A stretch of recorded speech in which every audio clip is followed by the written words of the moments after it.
like, you can begin.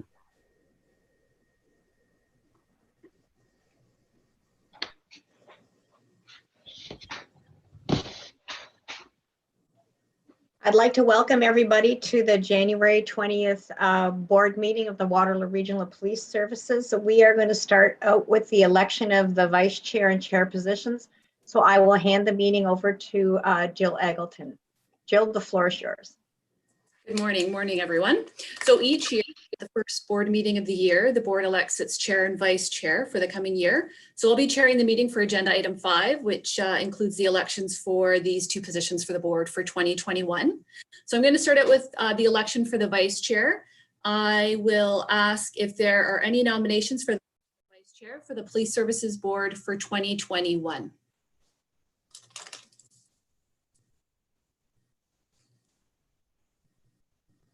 I would nominate Carl Kiefer as vice chair. Carl Kiefer. Thank you, Chair Redmond. Do we have a seconder? Seconded by Karen Schnarr. So we have the motion on the table is to nominate Carl Kiefer for the position of vice chair for the Waterloo Regional Police Services Board for 2021. All in favor? Any objections? That is carried. Can I now have a motion to close the nominations for the position of vice chair? Moved by Tony, seconded by Sandy. The nominations for the vice chair will be closed. All in favor? Any objections? That is carried. So without any further nominations, Councillor Kiefer, are you willing to accept the nomination for vice chair? I am. Thank you very much, everybody. Congratulations. All right, we're going to move on to the election of the chair. I'd like to call nominations for the position of chair for the Police Services Board for 2021.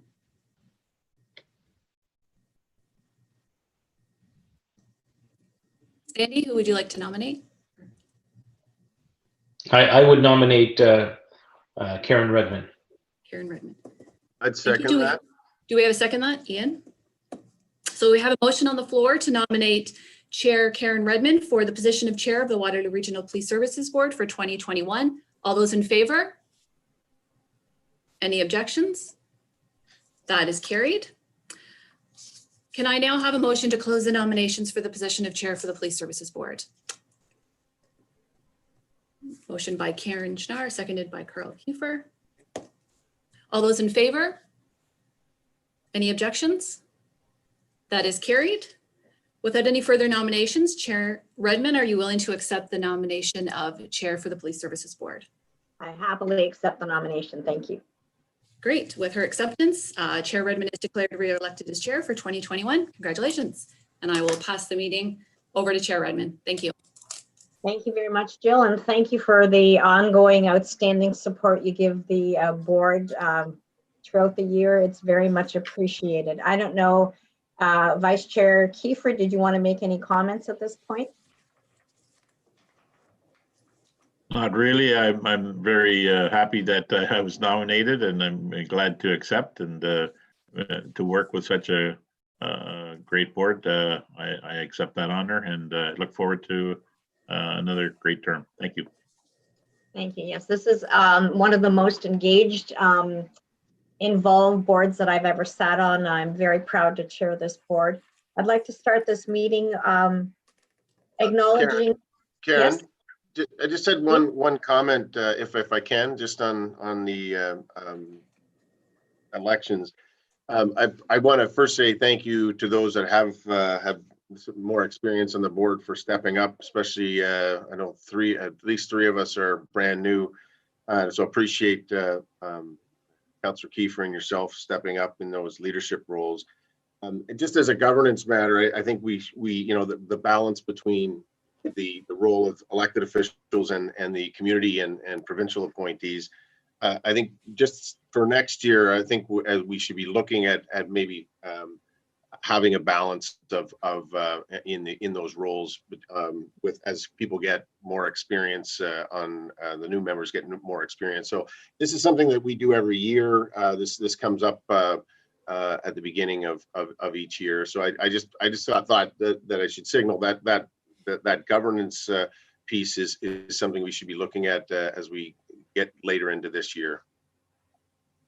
Thank you, Ian. Karen Chenard, you had a comment? Yeah, I agree with Ian. I was thinking about this because I was thinking about, I'm on a board where unfortunately everybody's term expires at exactly the same time. And so the churn for it's not a good from a governance perspective, because you have a lot of new people who are all trying to learn stuff and you lose sort of institutional memory. So I think, I don't know, forgive me because I'm not on regional or municipal council. So I'm assuming like we're going to have people that are, hopefully everybody is running again and getting reelected. So it won't be a problem. But I think Ian's point makes a lot of sense from a governance perspective, because then you just, you kind of balance it a little bit and you hedge your bets. Thank you very much for those comments. Seeing no other comments, I'd like to start this meeting with an acknowledgement that the land on which we gather today is the land traditionally used by the Haudenosaunee, Anishinaabeg, and the Neutral people. And I would also acknowledge the enduring presence and deep traditional knowledge of the philosophies of the Indigenous people with whom we share this land today.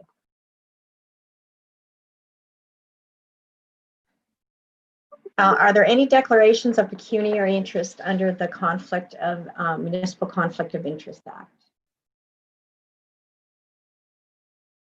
Seeing none, the next agenda item is the consent agenda items. There are several listed, 8.1 through 8.8. Does anyone have any questions that they have about those? If not, we will just vote on them as a group. Seeing none, could I have somebody move the consent agenda items? It's moved by Carl Kiefer, seconded by Tony. All those in favor? That is carried. Thank you.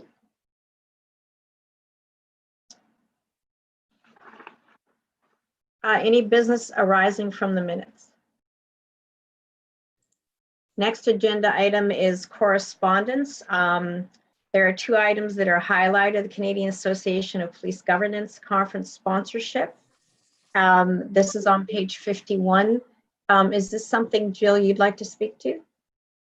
Or would no, I think those are just items for information. Both of those are just from the Provincial and National Association, thanking the board for their sponsorship for a past conference and labor seminar.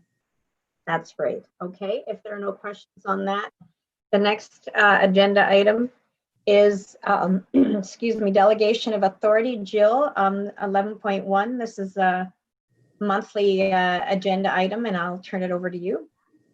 Thank you, Chair Redmond, members of the board. So this item is coming back to the board again this month and is in response to the board approving the motion at the April 2021 board meeting, delegating its authority to the chair and vice chair during the pandemic. This is providing a mechanism for decision-making by the board related to urgent matters that may come up in between regularly scheduled board meetings. Delegated authority was time limited and would be repealed by the board once it was no longer required. So it's coming back to the board again today to confirm if the board wishes to keep it in place or repeal. Just to note, since the motion was passed, the chair and vice chair have not been required to exercise this delegation of authority. In addition, the report, it notes that the orders under the Reopening Ontario Act were extended to January 20th. Since the report was published, all emergency orders, or sorry, nearly almost all the emergency orders under the Act were extended for an additional 30 days, which would take us to February the 19th. Any discussion? Sandy, are you moving it? Sandy's moving it. Do we have a seconder? Ian is seconding it. All those in favor? Thank you very much. That is carried. The next agenda item is strategic business planning process. This is an update. I understand we have Marglote and Amanda Franceschini to speak to this. Chief, do you want to introduce this? Thanks very much, Chair Redmond and members of the board, and happy 2021. Look forward to the year ahead. One of the key pieces is our continued work at the Police Services Board and the design of the 2021 to 2023 Strategic Business Plan. I want to thank and publicly recognize Ms. Jill Eglinton from the Police Services Board, who's done significant work, along with Ms. Margaret Claude, who has been coordinating our internal team with Ms. Amanda Franceschini, who's done amazing work, some significant town hall sessions, the largest amount of external surveys we've received in our entire time we've been doing strat planning and environmental scanning, as well as some internal survey work in partnership with Ipsos Reid. So we're very well aligned. We're working towards a final draft for the board to purview, but want to actually turn it over to Miss Amanda Francini to give you an update, and we will be back in February with drafts for approval and or comment as we work towards launching the new plan, which will be exciting for policing, for the Police Services Board, and for our community. So welcome, Amanda. Thank you. Good morning, everyone. I'm happy to provide a verbal walkthrough of the report in the board package and highlight that two very key elements to the plan's progress were set across November and December. So firstly, the board helped to establish a framework. So again, based on the crime statistics, the community focus groups, the community survey, the member survey, consulting with regional stakeholders, and also bringing their own experiences and knowledge of the external environment, the board set the direction to focus on collaboration, innovation, operational excellence, people, and trust. And secondly, we've updated the vision, mission, and values of the service. Not a huge shift naturally, but the language and the content have been updated to reflect some of the current needs and references from the community we serve. Again, our vision reflecting our ideal future, our mission specifying why we come to work every day, and the values that infuse all of our actions. So with those two set, now the WRPS is undertaking how we will follow that framework. So how we will operationalize our goals and objectives towards fitting in with that direction. So our leaders are currently setting the general intentions and specific actions informed by the same scanning pieces that the board was privy to, and also bringing their experiences. Groups were encouraged to consult with their teams across the service and use some of the theory of change. So if they can articulate using the framework, if we do X, we expect Y, so that N will change for the better. Those will help action all the steps it takes to get to where we all want to be. And as the chief referred to, we expect that across January, this draft form of goals and objectives will be tweaked and finalized to have something to present in February. Thank you very much for that. And again, for all of your hard work. I know that the entire board participated in the focus groups that helped inform the strategic plan process. I think we all came away with a greater, fuller understanding of the diversity of requests by our community on police services. I don't know if any other board members have any comments. I know that all board members participated, Amanda. I thought it was outstanding. I know Jill was at every one of those meetings, as was senior leadership and often mid-level leadership too. So well done. And I think the process to date has been very fulsome. I guess we're looking to the board to confirm if we'd like a special meeting in early February to review the first draft of the goals and objectives and receive a presentation with the results of the member survey. So am I seeing that we have consensus that we would schedule that special meeting? I guess I would also like to just comment on the investment by Waterloo Regional Police Services, both uniform and non-uniform, in participating in this process to date. I think it's been very worthwhile. I don't know, Chief, if you have any comments you want to make, or if Marg does. Thanks, Chair Edmund. No further comments. It's been an excellent process, a very engaging process that I do believe will shape the future of WRPS and the work of the board and the work we're doing in partnership with our community. I think 2021 is an exciting year filled with opportunities for continued evolution of how we provide policing as well as public safety to our community. So thank you. We look forward to the special meeting. That's great. Marg, did you want to make any comments? No? Okay.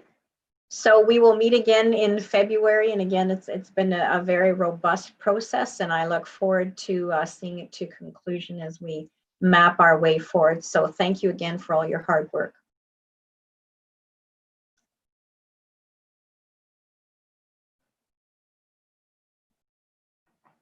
So next agenda item, Chief of Police reports. Chief, over to you, and the sergeant and staff sergeant promotions is attached. Thanks very much, Chair Redmond. One of the things that we normally do in a non-pandemic world is provide an introduction of our newly promoted mid-leaders at the sergeant and staff sergeant promotions. Regrettably, as a result of the pandemic, it's been challenging for the board to meet in person, where we highlight our membership team and the board has an opportunity to engage and meet our new mid-leaders. Unfortunately, that did not occur in 2020, and as we head into 2021, the likelihood for the immediate future will be challenging. So as a matter of updating the board, in 2020, we saw a successful advancement of 18 constables to the rank of sergeant. They bring a diverse set of experiences within our organization, and very excited to lead at the mid-level leadership level. We also moved and transitioned 8 sergeants to the level of staff sergeant. And again, they provide a myriad of experience and different opportunities within our organization to advance the mission and the goals of the Police Services Board. So we're very excited. From a financial perspective, all of the salaries are within the 2020 operational budget, and as we head into 2021, once again within the recommended draft budget. So it's an exciting time for our organization as we continue to see the evolution and growth of our mid-leadership team, which when we look to the future becomes the future senior leadership team. I do want to add, we've been doing a series of ongoing education and professional development with our mid-level, including a professional development network, a formalized mentoring program, formalized opportunities for job enrichment and job shadowing, as well as rolling out in February a continued focus on development of our mid-leader levels, which includes, really strategic foresight looking to the future of policing. So they're an exciting group of dynamic members of our organization. I hope in 2021 we have an opportunity to engage in person, so you get to see the caliber and the breadth of experience that is moving through our organization. So subject to any questions, I wanted to ensure the board was aware that as the conclusion of 2020, all of our mid-leader level positions are filled. And so we're running with a complete roster to support our membership, as well as at the senior leadership level. All of our rosters are filled, so we can continue to advance aggressively the 2021 mission of the board as we continue to advance our service. So subject to any questions, I wanted to formally report on all the different human resource moves within the organization in 2020. Thank you very much, Chief. I see no questions or comments. So it is too bad that we don't get to meet in person. I look forward to doing that next year. But it's a very impressive group of leaders coming up through the system. So that's great to see. Next agenda item is the MBN Canada Performance Measurement Report Police Services section. Thanks, Chair Redmond. I'm going to turn it over shortly to Mark Glode, who leads this initiative in partnership with the Regional Municipality of Waterloo.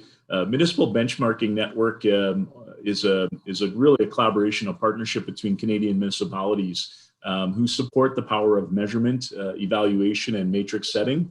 And it really is around inspiring continuous improvement. And of course, our philosophy as an organization is that continuous improvement and ever evolving approaches to policing and how we provide policing services has to be at the forefront. And so the Regional Waterloo in our police service was one of the original municipalities and original police services that engaged within this process. And currently it spans across 5 provinces, 15 municipalities, 36 service areas, and about 170 publicly reported measurable areas. Policing has a significant perspective in this, and I know that the board gets a lot of Stats Canada reporting. This one is very uniquely focused on municipal, and it looks at both lower tier and multi-tiered communities. So without further ado, I'll turn it over to Marg to take you through and highlight the 2019 performance measurement report that was produced in 2020. So welcome, Margaret. Great to see you. Thank you, Chief. Hello, Chair Redmond and members of the board. Thank you for the opportunity to highlight some of the findings from the 2019 MBN Canada report. As the chief mentioned, this has been an annual initiative going on for the past 14 years. It is really driven by the region of Waterloo, and the policing services is one of the 36 different service areas that participate in this initiative. It is another great resource of one of many that helps us compare and contrast our performance metrics with other agencies, really with the ultimate goal of improving effective and efficient delivery of services. Waterloo Region and the report, because there's a difference between two-tier systems, the Region Waterloo reports on 28 of the 36 service areas in this report, and again, police is one of these 28. The report was released on December 21st, a little bit delayed last year due to COVID. Normally it comes out around September each year. And the policing services area section is in section 26 of the report. We took an excerpt out of that, and that entire section is attached to the back of this Police Services Board report. As the chief mentioned, a very valuable report. Most of the other 12 large municipal police services in Ontario that we normally compare ourselves with, or at least we like to look to see how they are doing, most of those municipalities are all participating in this, with the exception of 2, Peel Region and the City of Ottawa.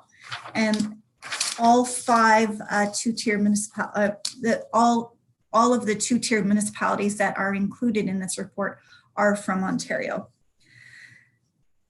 All right, so as participants, as voluntary participants, we have access to over 42 measurements in the police sector, which are collected.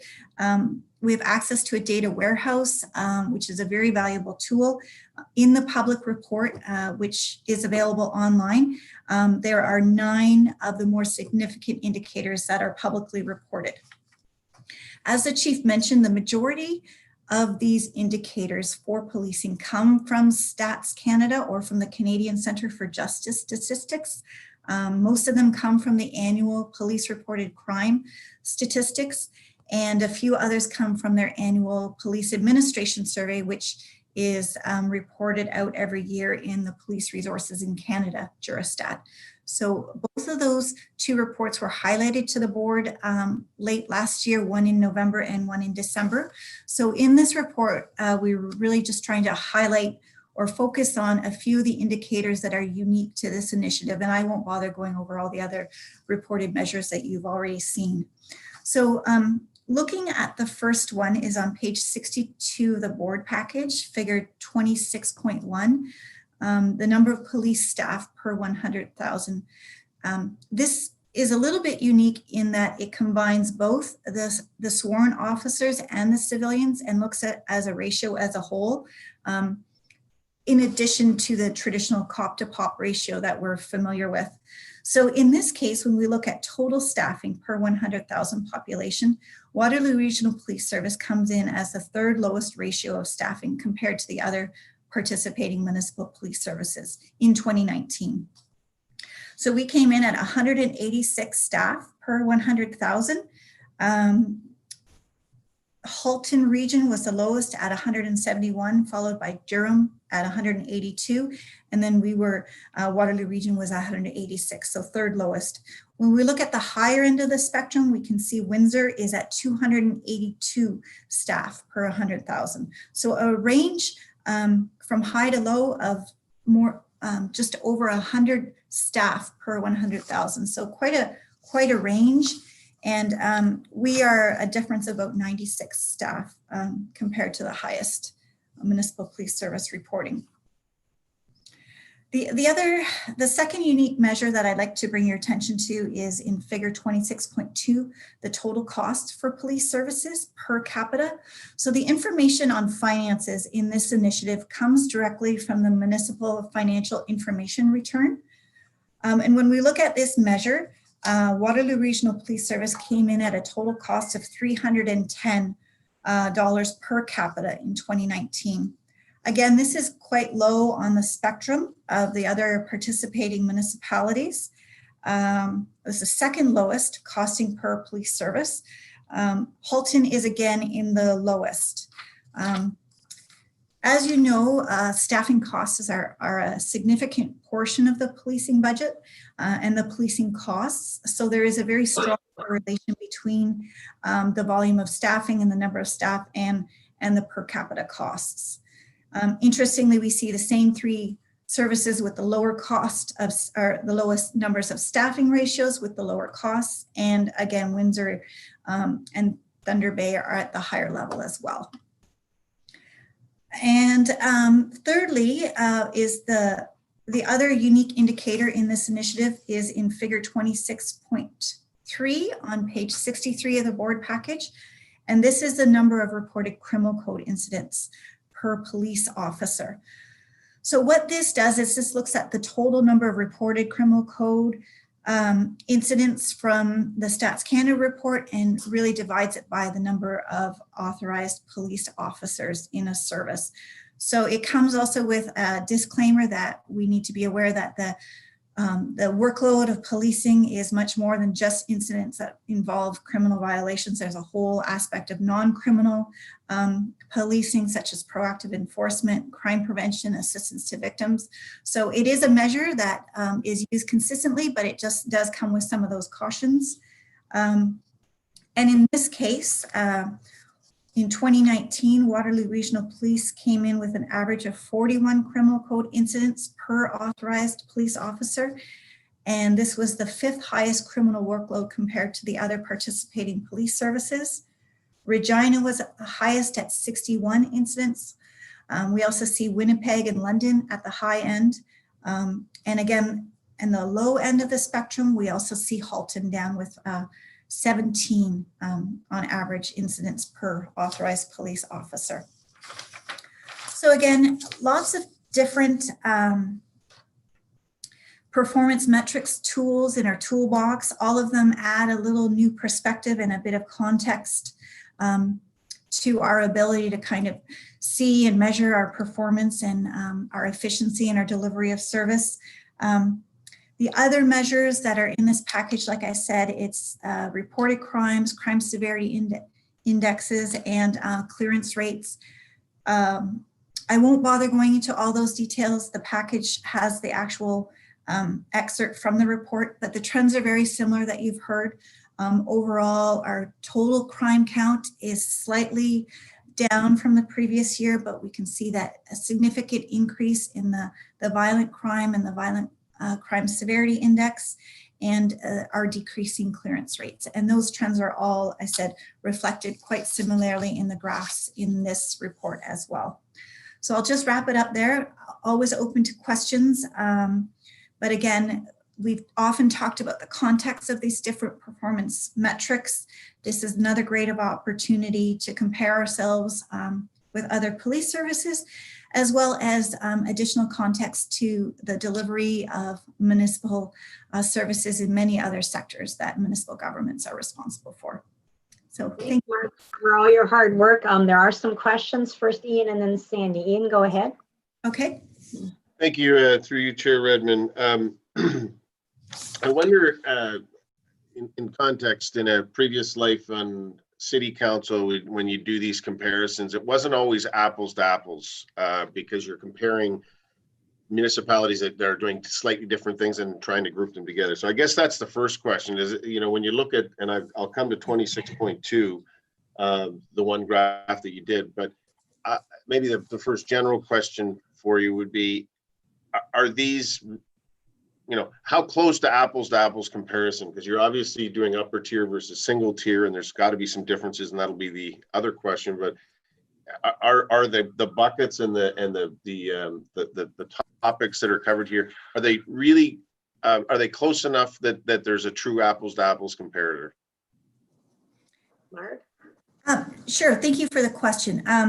For each of the sectors participating in this, there is a group of subject matter experts that meets and discusses each of the performance metrics and the source, the definition, the validity, the accuracy. So we are actively involved in the police expert panel for NBN Canada. definitions and the sources for both the denominator and the numerator are all very clearly defined. So I would say it is as accurate as apple to apple comparison as possible. The financial information return always comes up for discussion. That is a little bit more of a concern for folks that are participating this outside of the province of Ontario, because again, that FIR is one of a provincial mandated reporting structure. They have gone to extreme measures to try to replicate that in order to participate in this initiative. So I'm quite confident at the validity of these measures and the amount of work and ongoing discussion that goes into making sure that they are very consistently applied. Okay, and on just as one example, in figure 26.2 that you went through, obviously the numbers are higher, or seem to be at least there is. I guess my question is, what's the difference between the delineation of upper tier versus the single tier? I mean, is there on average they're higher on the single tier? Is that the size of the community? Is it service levels? Like what drives that obvious difference between the average in single tier versus upper tier? That's an easy question. It's an easy question. I don't think there's any simple answer to that question, or probably not any single variable. A lot of different influencing factors that would affect these. I think generally speaking, across the police expert panel, there was a desire to separate the two-tier systems and the single-tier systems, because there was enough people that felt that distinction warranted separation in the graph. I can't recall if the other sector areas are delineating like that, but I would say that there's a lot of variables involved in play, enough to identify the distinction between the two. Okay, thank you. Thank you. Any more questions, Ian? You're good? Okay, Sandy, go ahead. Thank you, and thank you for the report. Numbers are always interesting, but this question actually might be for the chief. So what Halton has the lowest crime rate per capita according to these graphs, and then the lower costs, lower number of police. Is there something they're doing right that we can learn from? Yeah, thanks very much, Mayor Schantz, for the question. I think one of the things you need to look at is socioeconomic factors as well, and look at the variation in the communities that Halton is serving. I think that's one of the key pieces. We do actually look at promising practices and how business is done. Our structure in Waterloo as an organization is actually very similar to Halton Regional Police. We have a very close working relationship. So much of our design and much of the delivery of how we provide policing is very similar, based on being an upper tier and lower tier community. So we're very much aligned. We also have urban centers and rural areas. So we kind of actually work very closely with Halton. I think one of the driving factors around cost is obviously in crime, is that they're starting to see some changes in their demographics of crime severity, but not to the extent that we've seen in Waterloo. And so when you look at the general unemployment rate, you look at socioeconomic factors, all are social determinants of health, which lead to outputs of crime. I think that that's one of the biggest driving factors in Halton. But again, we do consistently look at how they're doing business, et cetera, because we're almost identical in our layout, our design, a lot of the work that we do. But I would say primarily one of the driving factors is when you look at base medium of salaries, et cetera, in the community, unemployment rates, different pieces, all of those are driving factors around the social determinants of health, which output some of the demand on policing. There's obviously, when you look at the demand, even from a workload perspective, it's almost 50% less than what's occurring in Waterloo. But again, we're always looking at different pieces in other communities. But I think Halton is an anomaly, largely based on their current community status economically. Thank you. Thank you. Tony, go ahead. Yeah, through you, Madam Chair. I have a question in regards with 26.3. From what I'm reading, it does not include the other type of incidences that a police officer would deal with, such as drug enforcement, prevention, any type of crime prevention, assisting victims of crime. And then it also talks about mental health calls and missing persons. Is there any attempt with respect to the origins of this report to start including that? Because, you know, my thoughts are those do add more work onto individual police officers, and I'm wondering how we compare given all of those incidents as well, or if this somehow doesn't reflect really the workload of a police officer. Maybe I'm looking for a comment or thoughts. Mark, you have a good answer? Well, I can certainly start. You're absolutely right. The criminal code incidents are just a portion of the workload. This has been a topic of discussion both at this table and at the national level at the Police Committee and Stats Canada. How do we capture that non-criminal workload across the country, even across the province, that's consistent and accurate and comparable? We are working on a more consistent call for service working group. Right now, every police service has a unique definition and call code list. So what we call a mental health call might be, whereas we have one call type, another service may have 2 or 3 different call types that are slightly different defined. So there's no consistent call definitions across the country. It is a priority and a working group that has been established for a number of years that is working towards doing that so that we can have more consistent measurements and comparability for this non-criminal workload. I don't know, Chief, if you'd like to add a little bit to that. Yeah, thank you, Margaret and Tony. Absolutely. It's one of the key pieces that the Canadian Chiefs have been actually working in partnership with the Canadian Association of Boards of Governors around how do we actually build some consistency across the nation around reporting and understanding the demands, but also tying the monetization. So we have a true understanding. You know, as you've seen recently in some of our presentations, we have done the best we possibly can to monetize an investigation so that the board, as well as our community, understands the resources that are required, the financial cost of, you know, of crime and or other items, and how do we actually look at moving forward as a community as to what different models may look like, et cetera. So it's on our piece. You know, uniform crime reporting shows one component. It doesn't show the entire landscape, and we're working very hard. I think, as the comments alluded to, we want to make sure that the fruit basket that we're actually measuring, the fruits can actually all be measured. So it's hard to, you know, well, how come the strawberry costs this and the banana costs this? Well, there's all different reasons for that. So we're trying to bring some sense of, you know, consistency across the nation. And Margaret actually sits on the Municipal Benchmarking Police Expert Panel. So we do have a voice at the table, which is, I think, really exciting. It provides our region to provide insight as well as influence the outcome. So stay tuned.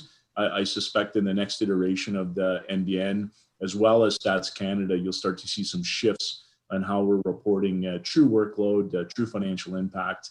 And of course, you know, this board has invested significantly into a business intelligence process that will be rolling out over 2021. And I think it will give the board real-time ability to look at dashboards and understand much more, with much more sort of intuition as to what's actually transpiring and what's driving some of the financial impacts. So stay tuned. Thank you. Thank you, Madam Chair. Thank you. Karen, go ahead.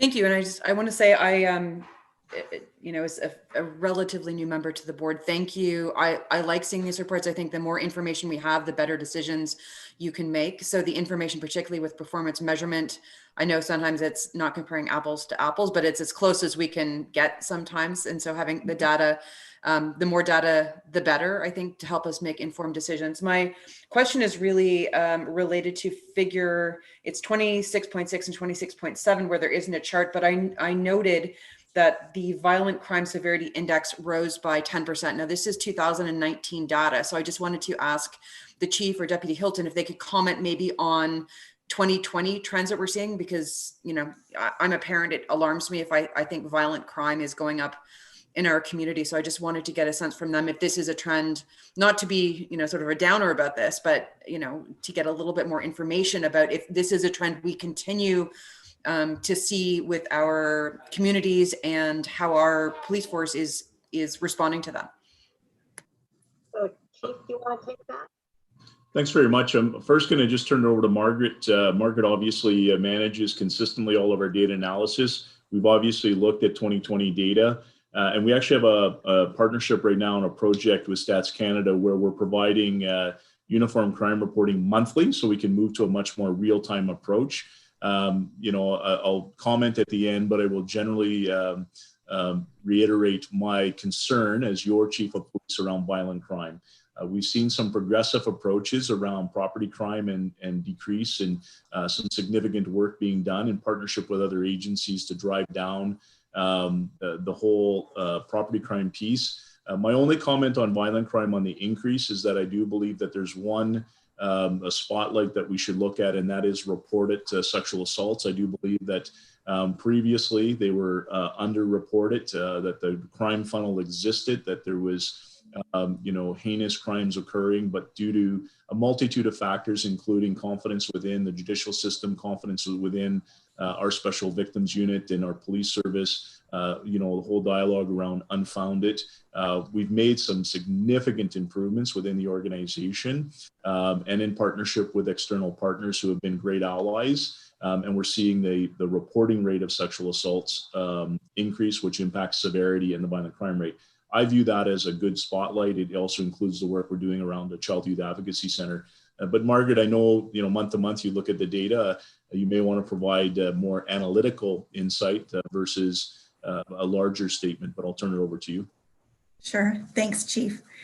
I don't want to make any statements right now without checking the numbers. Right now, I don't have them at my fingertips. But as the chief mentioned, we have been participating in a monthly submission of our crime statistics for the federal government to be monitoring the change related to COVID. Stats Canada is releasing, I think in the next month or so, we'll be releasing another update from 2020 on the very preliminary unverified data, but to keep a track of those trends. We can perhaps look at getting that on one of the future agendas when it does come out. I would caution though that 2020 is going to be a very unusual year when it comes to demand and crime. There'll be so many things that are unusual that year. It'll be hard to say that a certain trend is due to one particular factor, but I'll keep that on the radar and check in with the chief about making, getting those reports out to you as they become available. Yeah, I mean, one of the positives, thank you, Margaret, Ms. Schnarr, one of the positives was that, clearly the pandemic did have an impact. We saw probably an iteration of the first 6 months, a significant decline in demand based on various forms of restrictions and shutdowns. Regrettably, we saw an above average homicide rate in our region. We saw an above average attempt homicide rate in our region, but our shootings were down per incident. So we had 25 in 2019, we reduced to 15 in 2020. That will have an impact. But we also know that intimate partner violence saw some significant increases, which is concerning. And I do believe that there'll be a large amount of unreported intimate partner violence because of the access to systems, the access to other agencies, which are non-traditional reporting mechanisms. So I think that's one of the keys, is that often in policing, we're looking in the rearview mirror, and we need to do a much more progressive approach to actually forecast. And so we know that, and traditionally, during the March break, we would see property crime increase, and we could actually, over the consistent analytical data, know that there's different times of the year where crime, specific crime, goes up and down, et cetera. This winter we've seen, basically a more seasonal winter, which does have an impact on crime levels because people are out and about. Again, we're in the current state of emergency. I can tell you that we haven't seen a significant reduction in call decline during this second iteration of the state of emergency. People are still out and about. We're seeing obviously declining in, shoplifting, access to some of the stores, et cetera. So we'll keep the board posted, but we are partnering in a partnership with Stats Canada for real-time data dumps. Now it's not as sophisticated as when they do the annual review, but I do think that the business intelligence tools that the board has invested in will allow us to actually monthly provide dashboards, live dashboards, so the board understands what's transpiring in our community.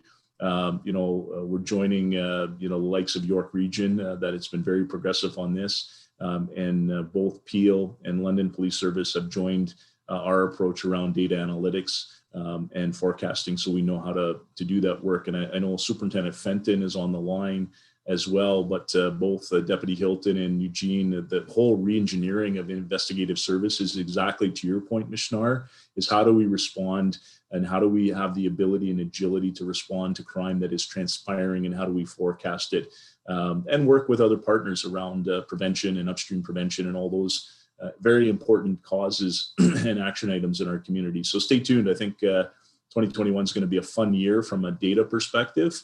I know not everybody shares that fun of data, but Margaret and I, we actually quite enjoy it. In fact, we speak weekly on data, and it's fun for us, but I do think it does allow and will provide the board the ability for evidence-based decision-making, which I think is exciting. Karen, do you have any further comments? I know you love data. I do love data. My life is data most of the time. So I appreciate the data. Like I said, I think it allows us to make better decisions. And I appreciate the chief's comment specifically regarding sexual assault. And I know just from past board meetings, the work that the service is doing related to sex trafficking as well. So I'm good. Thank you. Thank you. Tony, go ahead. You have the floor. Through you, Madam Chair. Just for clarity, when we look at incidences involving hate crime or investigations into hate crime, how does that rate within this report on severity, as to severity? Marg, do you want to take a shot at that? Sure, yes. Stats Canada, with their crime severity index, puts a weight on every single violation. The basis of it is the length of a custody sentence. I think that's kind of the driving force behind the weight, but it's a whole system that they apply behind the scenes for every single criminal code violation. I'm not sure the specific rating where particular crimes motivated by hate fall. It would be likely if it was a robbery motivated by hate, it would have the same weight as a robbery, or a graffiti or a mischief offense if it was a type of hate motivated graffiti offense. So it would all depend on which particular violation it was. There is going to be a specific or an extra Stats Canada report on hate incidents, hate motivated incidents coming out. So that is another whole area of investigation and analysis when it comes to crime. It's a unique area because, again, there isn't one set hate crime. It's more the motivation behind a variety of different violations. And there's a lot of incidents of hate that don't always reach the threshold of a criminal code violation as well, which are equally important, but not always captured in that data.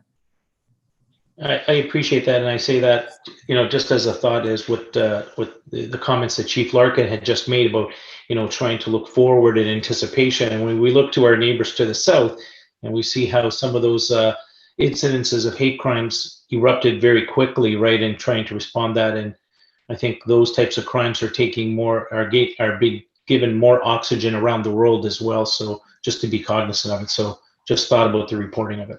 Thank you very much. Thank you, colleagues, for your thoughtful questions, and Marg for a very fulsome report. And we'll look forward to updates as we go forward. So thank you very much. The next agenda item is a monthly Chief of Police operational update verbal. Chief? Thanks, Chair Redmond and members of the board. First, on behalf of the executive leadership team and our leadership team, congratulations, Chair Redmond and Vice Chair Kiefer, on your appointments as Chair of the board. And we look forward to 21 year working in partnership with the board and engaging in meaningful discussion, as well as influencing policing, not only in Ontario, but also nationally. I think we're well aligned to make some great strides locally. Just a couple of highlights. January, obviously, we sort of are back into the full swing. I don't think there was actually any swing, but the one piece I'd like to speak to is obviously the state of emergency that our province is facing, and our region continues to be under a state of emergency. And want to, reassure the board that we've been heavily involved in working with the Regional Waterloo Pandemic Control Group. We've been very engaged with the Solicitor General's office and working in partnership around the emergency order directives, et cetera. Our police service, since the onset of March 17, 2020, has had an emergency operations center operating 7 days a week, providing 24-hour support to our organization on all things COVID-19 under the leadership of Deputy Chief Hilton and Superintendent Tom Bursey. We've been immensely impressed with the amount of work. The board will have insight into the amount of all police leader and all police directives that come out from the Solicitor General's office. They're numerous, they're time consuming, but our team has done an excellent job of managing that. So outwardly facing the community since December 26th, we've been in a provincial shutdown. We recognize that the impact that this has on our community, as well as our citizens. Our outreach and our approach has always been consistent. Many of you have seen our approach has been to work in collaboration with public health, as well as with our municipal bylaw units. We believe it's a collaborative approach and a community approach for the greater good of our society. The work that we've been doing has really been targeted to those that overtly put other citizens in danger. And so I want to also reassure the board that we've actually been very much focused on managing, and we've had our 4E approach, which is engage, which is explain, which is educate, and enforcement as a last resort. Over the past weekend, as we sort of dealt with heightened restrictions, we've had about 62 complaint-driven incidences. 44 of those have been redirected to municipal bylaw, and 18 of those have actually been supported by our police service to ensure the safety and well-being of our bylaw teams. 4 specific complaints required police action. Those were related to anti-maskers. In 3 of the 4, actually, citizens complied.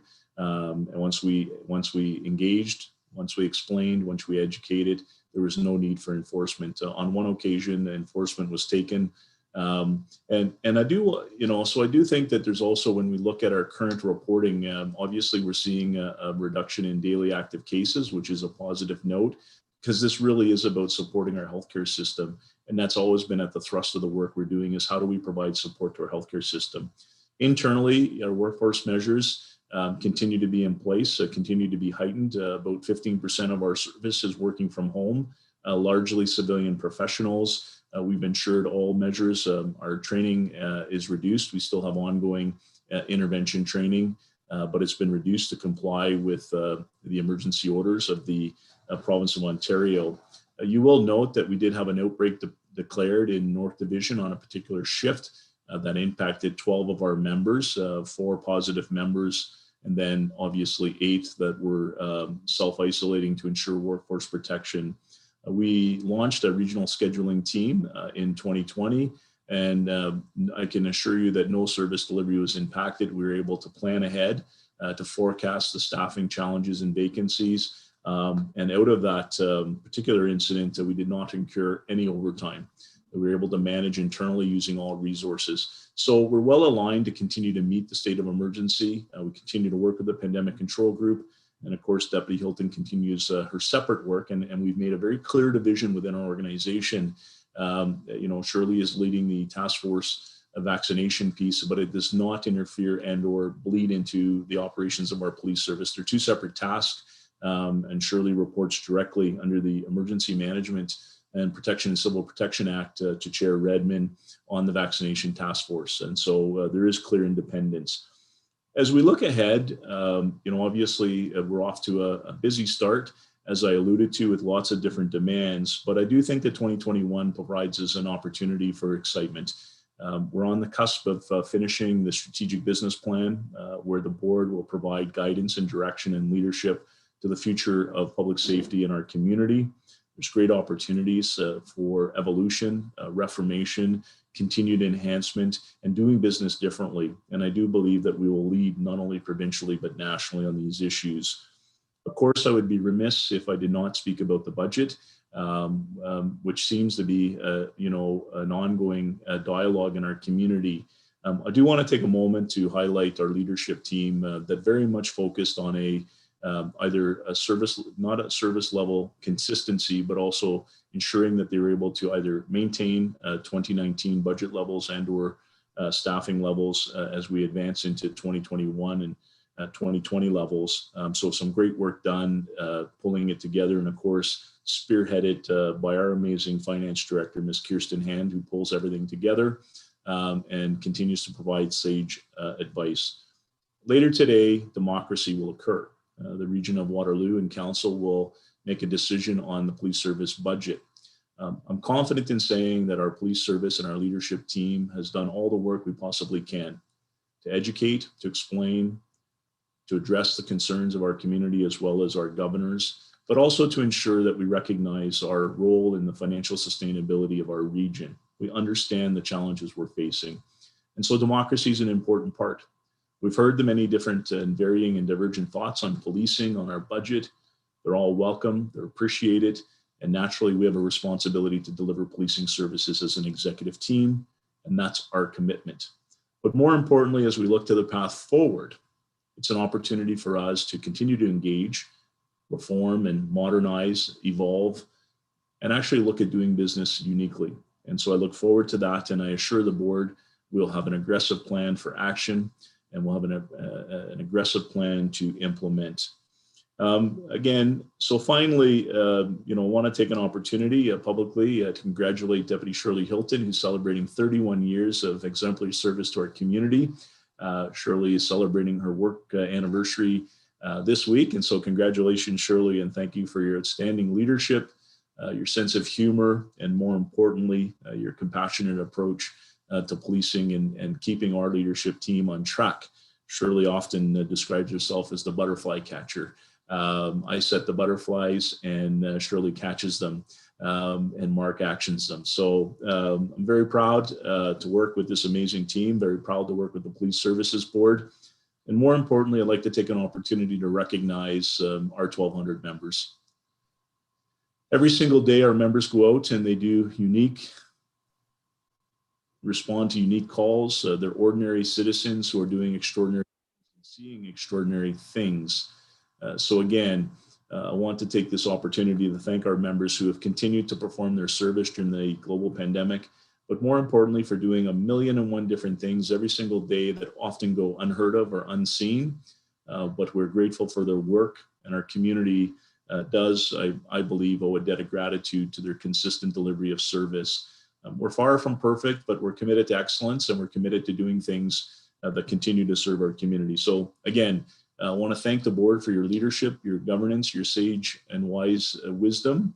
I think 2021 is going to be an amazing year. And I never thought I would actually say this as a chief of police, but I can't wait to be in a boardroom with all of you in a grueling police services board meeting. Virtual is fun, but in person is actually more important.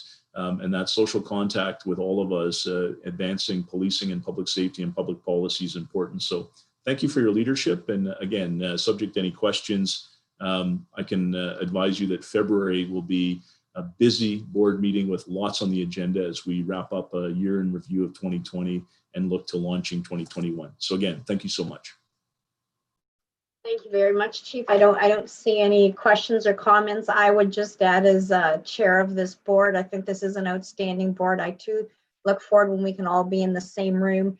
And as much as everybody was really happy to wave goodbye to 2020, which I think will be a somewhat unique experience for all of us during our lifetimes, I think 2021 and 2022 is full of potential. It'll be full of challenges, but it'll be full of potential that I know that this police service will lean into and take advantage of. So thank you to everyone on the call for your leadership and the 1,200 members of Waterloo Regional Police Service that not only makes sure our community is safe, but that we feel safe. So thank you for your vision and your leadership, Chief. Any new business items? Any future agenda items? Seeing none, I would just like to say that once we've adjourned, members of the media are welcome to log onto Zoom with the login details that were provided, and Chief Larkin and I will be available to take questions if you have any from the media. Otherwise, I would entertain a motion to adjourn. Moved by Sandy, seconded by Karen. All those in favor? Thank you again for a very thoughtful day of meetings, and everybody stay well and take care.